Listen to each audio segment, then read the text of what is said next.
샬롬, 평안하셨습니까? 네, 오늘 가정공부에서 배우신 것처럼 우리 모두 우리 주님께서 준비하신 생명의 떡을 마음껏 취하는 오늘 하루가 되시기 바랍니다. 오늘은 계시록을 좀 보겠습니다. 계시록 3장. 계시록 3장. 2장과 3장에는 교회들에게 보내는 편지가 나옵니다. 그런데 거기에는 첫째 교회도 없고 둘째 교회도 없고 일곱째 교회도 없어요. 그냥 순서대로 나와 있어요. 그렇죠? 그런데 우리가 순서를 매겨보니까 첫 번째 교회는 어떤 교회입니까? 에베소 교회죠. 그래서 쭉 나가면 라오디게아 교회가 나와요. 그렇죠? 3장 14절에. 그런데 수를 세어보니까 몇 번째 교회입니까? 일곱 번째 교회이면서 마지막 교회. 그리고 그 마지막 교회에게 보내는 편지 중에서도 마지막 부분이 20절과 21절입니다. 볼지어다 내가 문 밖에 서서 두드리노니 누구든지 내 음성을 듣고 문을 열면 내가 그에게로 들어가 그로 더불어 먹고 그는 나로 더불어 먹으리라. 이기는 그에게는 내가 내 보좌에 함께 하여 주기를 내가 이기고 아버지 보좌에 함께 앉은 것과 같이 하리라. 예. 자, 이 계시록은요. 계시록은 말 그대로 계시를 썼는데요. 그런데 그 계시 중에서도 중요한 부분이 있을 때마다 보라 또는 볼지어다 이런 말들이 들어갑니다. 중요하다는 얘기죠. 그러니까 중요하니까 좀 주목해라. 이 부분을 좀 눈여겨봐라. 자, 그런데 우리가 지금 읽은 성경절에도 그 말이 들어있어요. 뭐라 그랬죠? 볼지어다. 이제 중요하다 하는 거예요. 자, 뭐가 중요합니까? 내가 문 밖에 서서 두드리노니. 이 한 문단 속에 첫 번째 문 밖에 서 있다. 이게 중요하다는 거예요. 문 밖에. 어디라고요? 문 밖에. 문 안이 아니에요. 문 밖에. 그러면 왜 문 안이 아니고 문 밖이냐? 자, 여기 증언의 말씀을 보면은요. 자서전 160페이지. 저녁 집회 때에 나는 이상을 보게 되었고 하나님의 능력이 회중에게 임하였다. 나는 주님께서 그들을 위하여 주신 다음과 같은 기별을 전하였다. 내게로 돌아오라. 그리하면 나도 너희에게로 돌아가서 너희의 배반을 고치리라.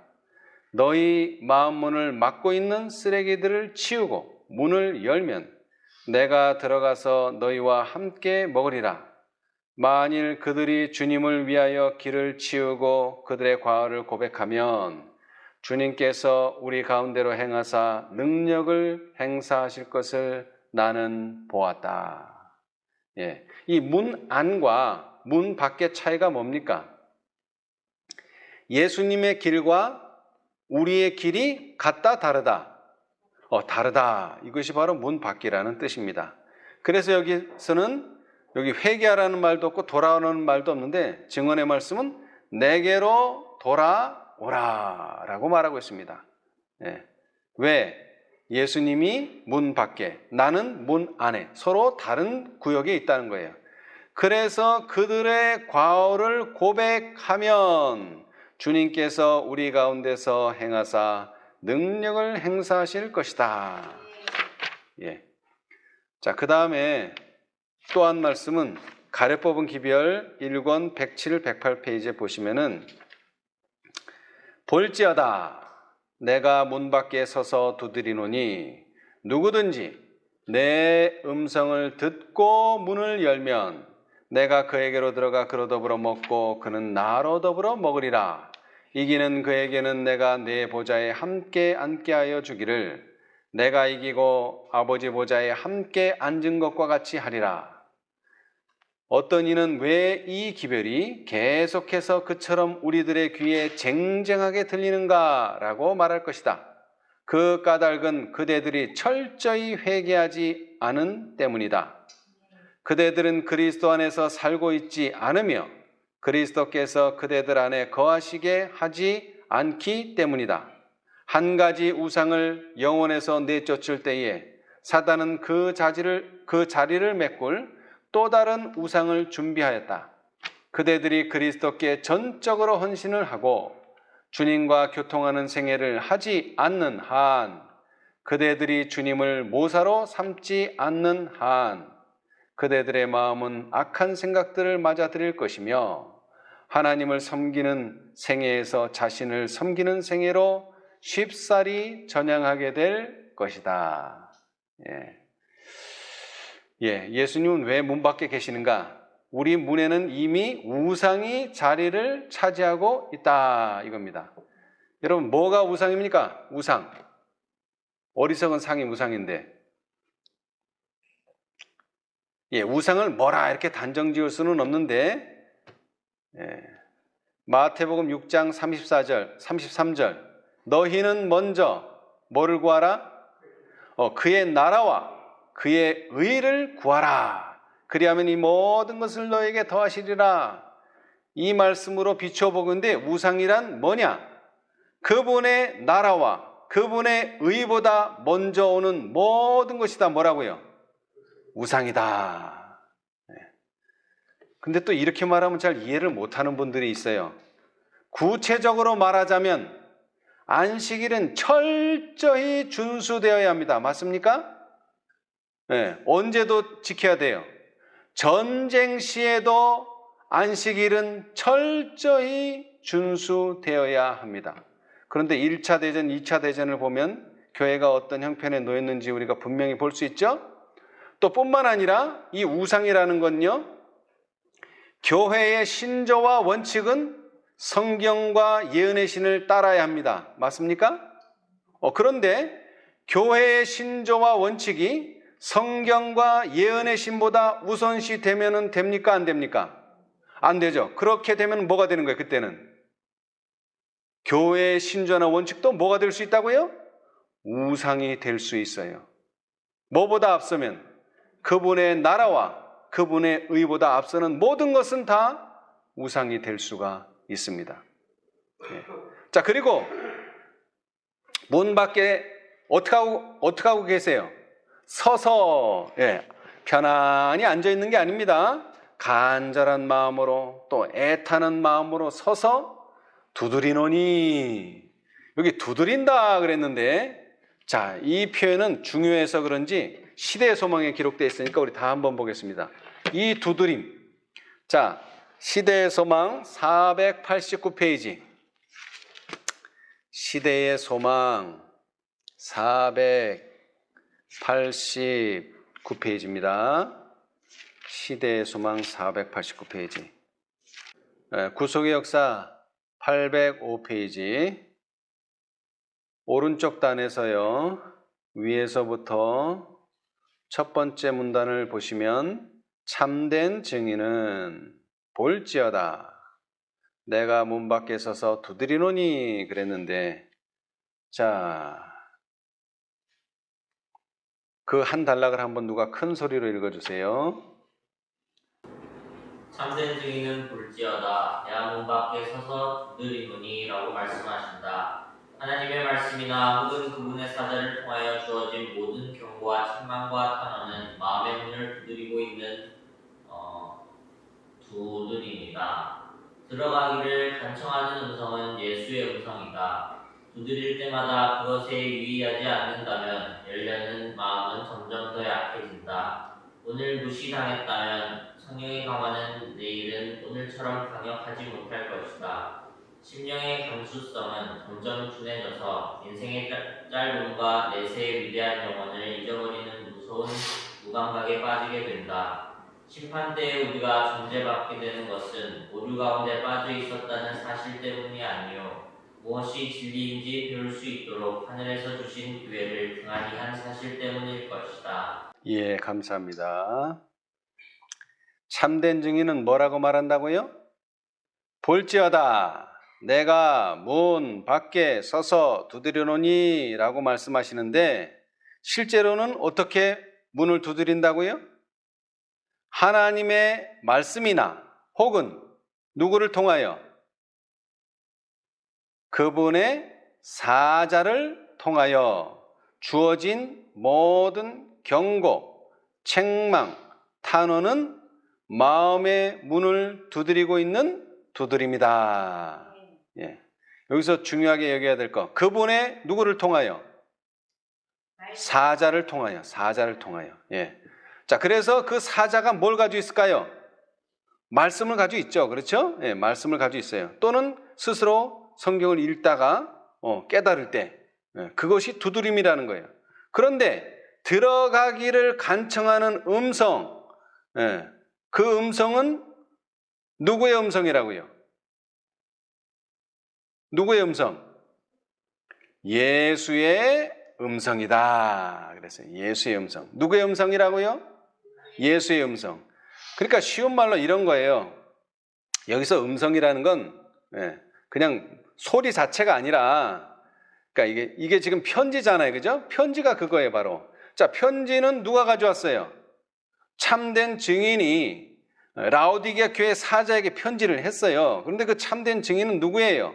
예수님이에요. 그러니까 거기 쓰진 그 모든 내용은 누가 지금 말하는 거라고요?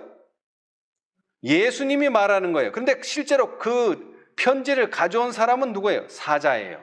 이렇게 해석하시면 돼요.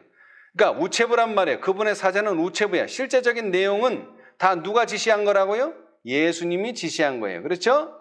자, 그런데 여기서 중요한 내용이 있어요. 끝부분.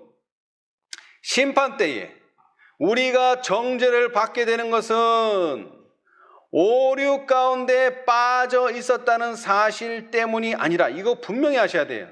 우리가 뭘 잘못 알았다, 이거 문제될 거 없어요. 우리가 모른다, 이것도 문제될 거 없어요. 근데 문제는 뭐예요? 무엇이 진리인지 배울 수 있도록 하늘에서 주신 기회를 등한히 한 사실 때문일 것이다. 예. 그러니까 중요한 건 뭐예요? 아, 내가 분명히 두드렸는데 저 못 들었는데요?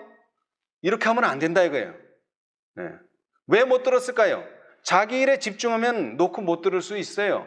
그래서는 안 된다는 거예요. 우리는 현재에 모르는 것 배우면 돼요.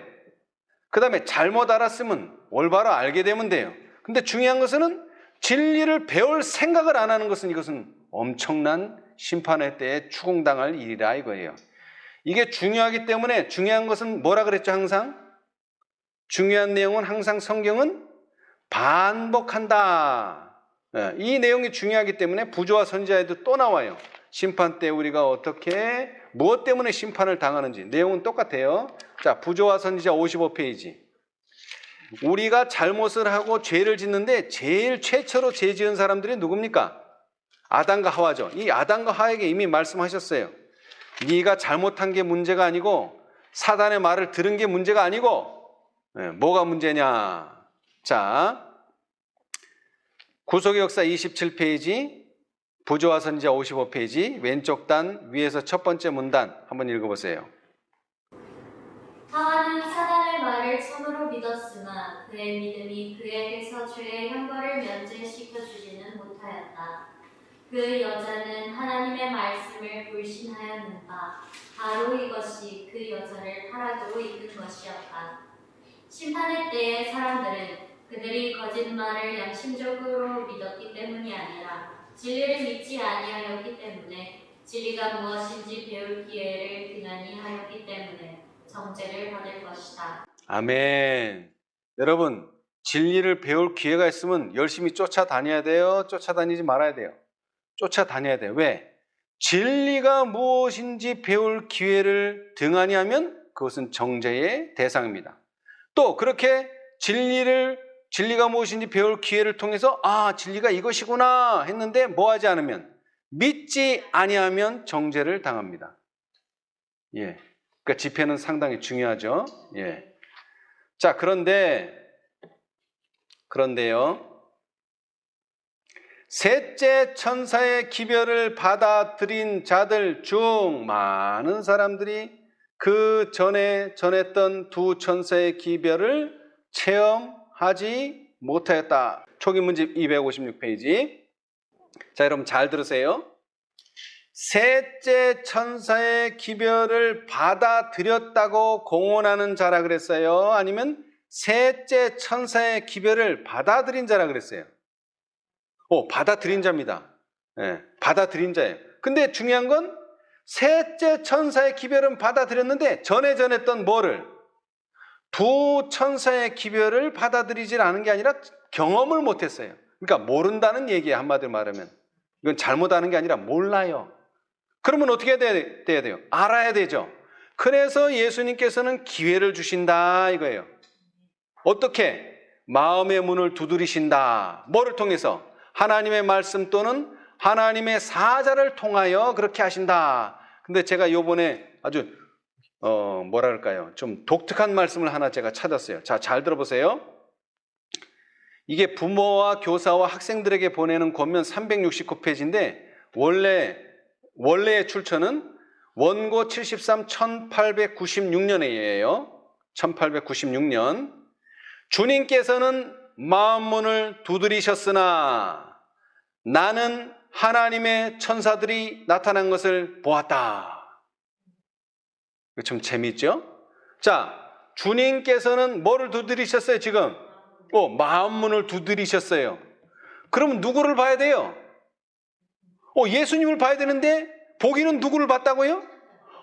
천사들, 하나님의 천사들이 나타난 걸 봤대요. 이야, 이거 참 의미심장한 말입니다.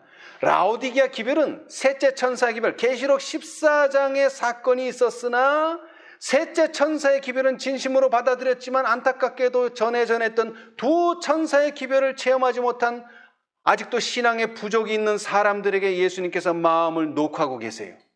근데 예수님이 노크는 하시지만 실제로 그 노크를 담당하는 사람들은 하나님의 천사들입니다. 예. 자, 화이트 부인의 경험이에요. 주님께서는 마음문을 두드리셨으나 나는, 화이트 선지자는 하나님의 천사들이 나타난 것을 보았다. 자, 그렇다면 주님께서 우리 마음을 두드리실 때 우리는 누구를 보아야 합니까? 우리도 하나님의 천사들을 봐야 되잖아요. 화이트 선지자가 봤으니까. 그런데 그 하나님의 천사들이 누구라고요? 계시록 18장 천사들이라 이거예요. 셋째 천사의 기별을 받아들였지만 전에 전했던 두 천사의 기별을 체험하지 못한 사람들의 마음문을 주님께서 두드리십니다. 근데 주님께서 직접 두드리시는 게 아니라 하나님의 사자들을 통해서 두드리세요. 그래서 그들이 바로 하나님의 천사들이요, 그리고 계시록 18장의 천사들입니다. 그래서 마음문을 열려고 보니까 문이 안 열려. 왜 안 열려요? 마음 문을 막고 있는 뭐가 있어요? 쓰레기들을 치우지 않으면 문을 열 수가 없다는 것입니다. 네. 그 쓰레기는 첫째 우상이에요. 그의 나라와 그의 의보다 먼저 있는 것들. 더 나아가서는요,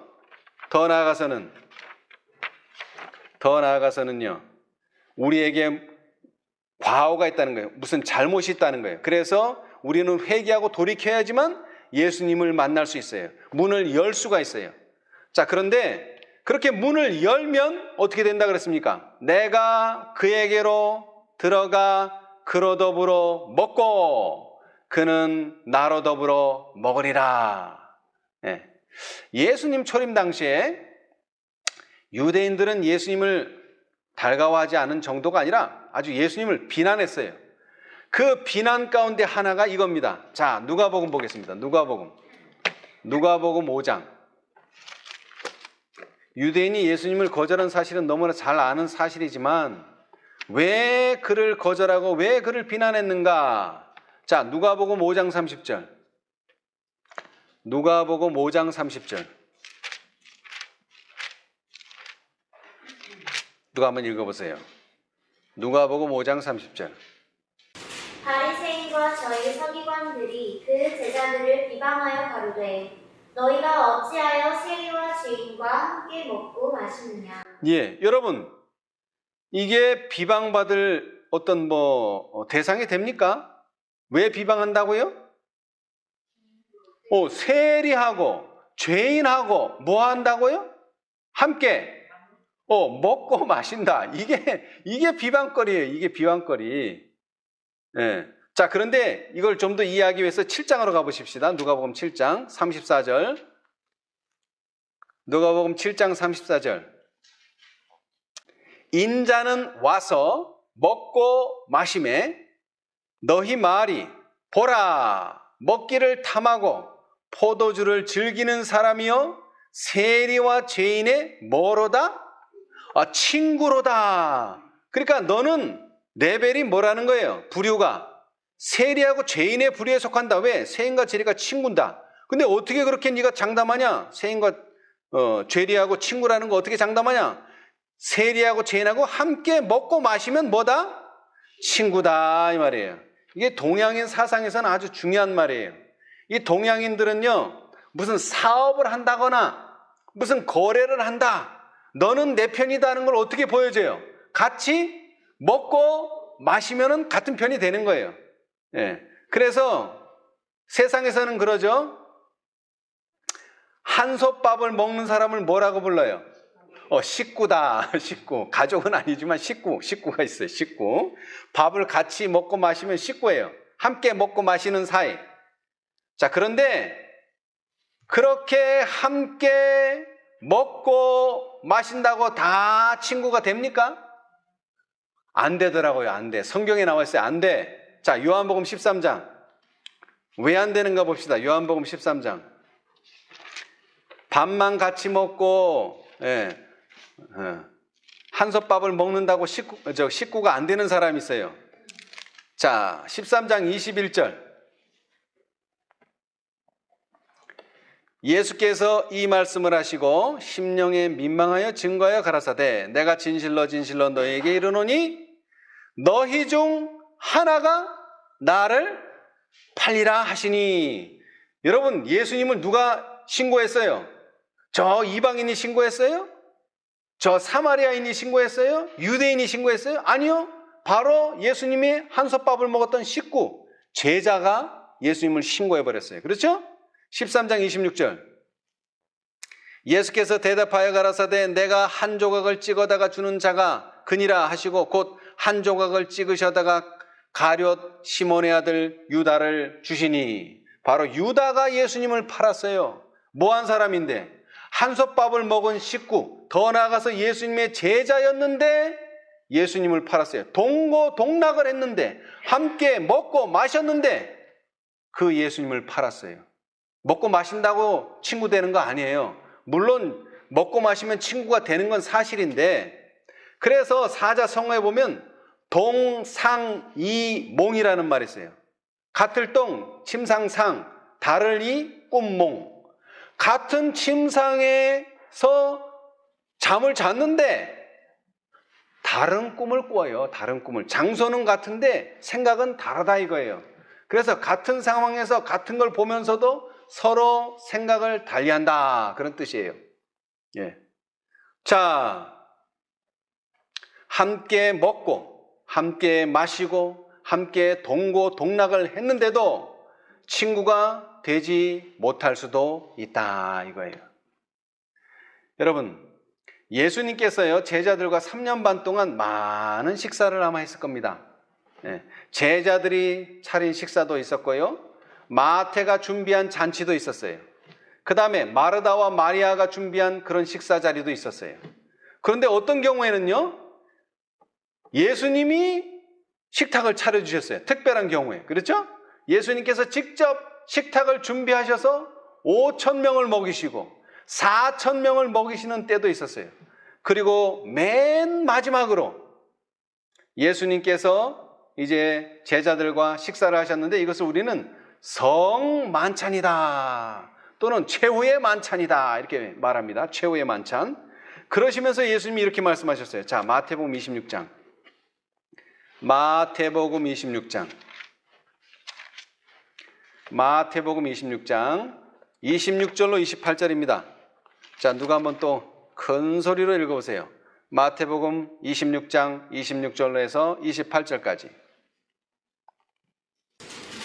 저희가 먹을 때에 예수께서 떡을 가지사 축복하시고 떼어 제자들을 주시며 가라사대 받아 먹으라 이것이 내 몸이니라 하시고 또 잔을 가지사 살해하시고 저희에게 주시며 가라사대 너희가 다 이것을 마시라 이것은 죄사함을 얻게 하려고 많은 사람을 위하여 흘리는 바 나의 피 곧 언약의 피니라. 아멘. 여러분, 그냥 유다처럼 예수님하고 같이 먹고 예수님하고 같이 마신다고 친구 되는 건 아닙니다. 이 성경절 계시록 3장 20절이 말하듯이 뭐를 열지 않은 채로, 마음을 열지 않은 채로 아무리 먹고 마셔봐야 그건 친구 안 됩니다. 그러나 마음을 열고 먹고 마시면 그때부터는 뭐가 된다고요? 친구가 됩니다. 종이 아닙니다. 친구입니다. 종이 아니에요. 친구가 됩니다. 자, 그래서 이 성경절도 말합니다. 내가 마음문을 열면 내가 그에게로 들어가 그로 더불어 먹고 그는 나로 더불어 먹으리라.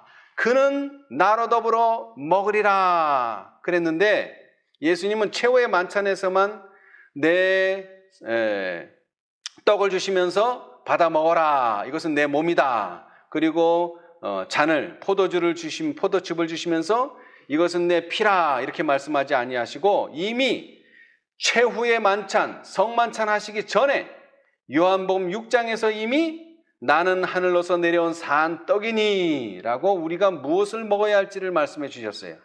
자, 요한복음 6장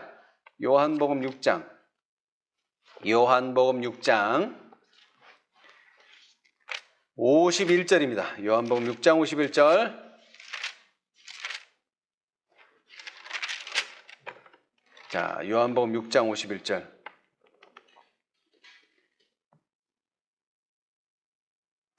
자, 근데 6장 51절을 보기 전에요. 이 앞에 사건이 뭡니까?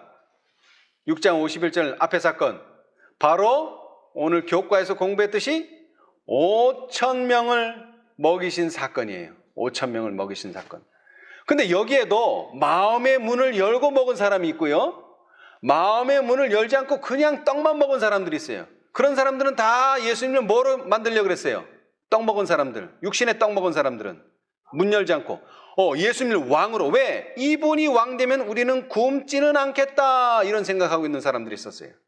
그러나 정말 마음의 문을 열고 먹은 사람들은요, 예수님을 하늘에서 내려온 떡으로 먹은 사람들은요, 어떻게 되는 사람들입니까? 자, 이거 중요합니다. 51절. 나는 하늘로서 내려온 산 떡이니 사람이 이 떡을 먹으면 어떻게 된다고요? 영생하리라. 아멘. 여러분, 5,000명 중에는요, 그 떡 먹고 배불렀지만 조금 있으면 어떻게 될까요? 저녁 때 먹었는데 이제 다음날 아침 되면 또 배고파요. 또 배고파. 그리고 결국에는 죽어요. 그러나 예수님을 먹었던 사람들은, 하늘로서 내려온 산떡으로서 예수님을 먹은 사람들은요, 죽지 않습니다. 영생합니다. 나의 줄 떡은 곧 세상의 생명을 위한 내 살이로라 하시니라. 이러므로 유대인들이 서로 다투어 가로되 이 사람이 어찌 능히 제 살을 우리에게 주어 먹게 하겠느냐.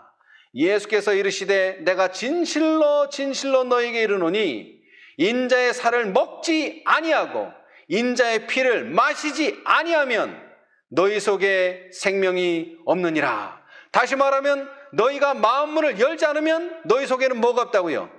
생명이 없느니라.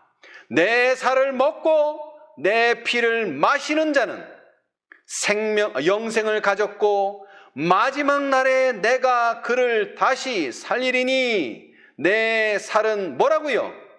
참된 양식이요 내 피는 참된 음료로다.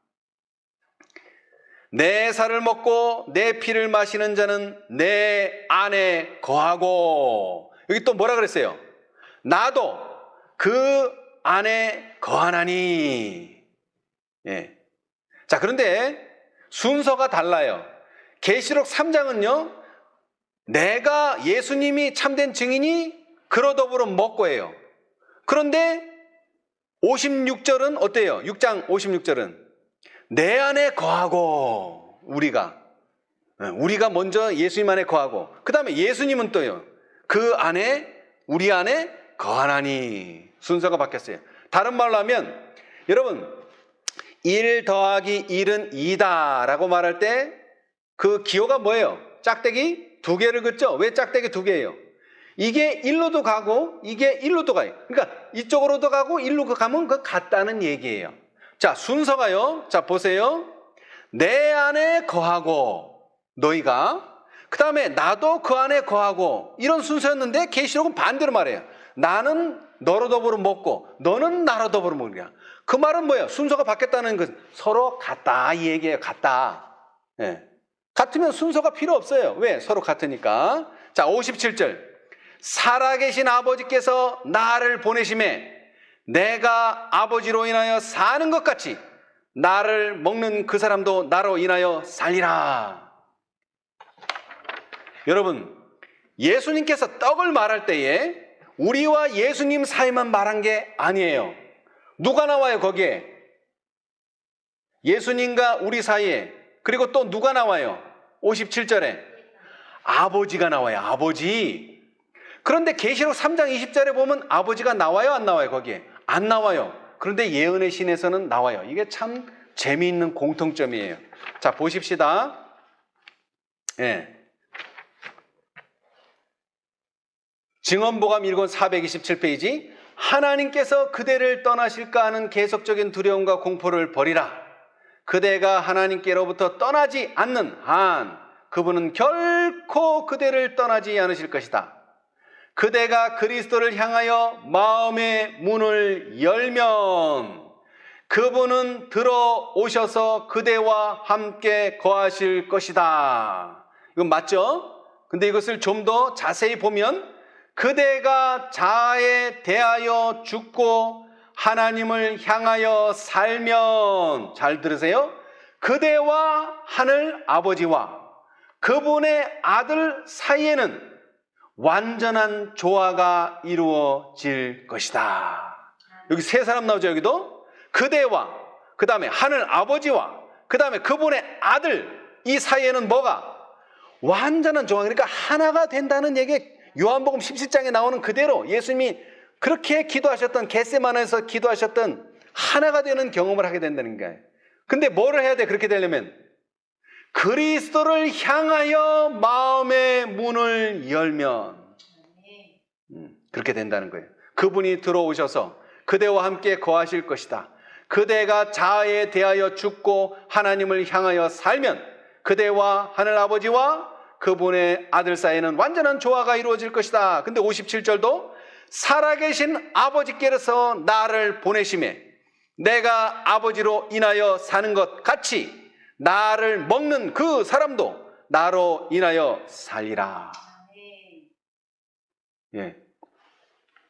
자, 예수님께서 말씀하시기를요. 요한복음 4장에 보시면은요.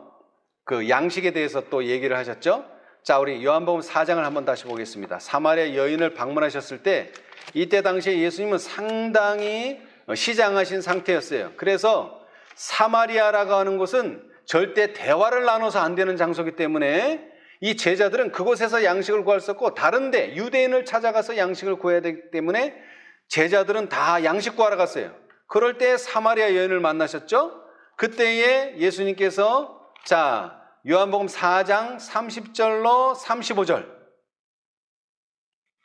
한번 누가 읽어보세요. 저희가 동네에서 나와 예수께로 오더라. 그 사이에 제자들이 청하여 가로되 랍비여 잡수소서. 가라사대 내게는 너희가 알지 못하는 먹을 양식이 있느니라. 제자들이 서로 말하되 누가 잡수실 것을 갖다 드렸는가 하되 예수께서 이르시되 나의 양식은 나를 보내신 이의 뜻을 행하며 이의 일을 온전히 이루는 것이니라. 너희가 넉 달이 지나야 추수할 때가 이르겠다 하지 아니하느냐. 내가 너희에게 이르노니 눈을 들어 밭을 보라. 휘어져 추수하게 되었도다. 아멘. 자, 이 성경절이 이 농부들한테는 정말 안성맞춤의 성경절인 것 같아요. 자, 여러분, 지금 이제 한창 탈곡할 때예요, 벼를. 그러면 지금 내 숟갈로 밥을 떠먹지 않아도 그 벼를 추수하면은 배가 부릅니까? 안 부릅니까? 우리 장로님. 배가 불러요.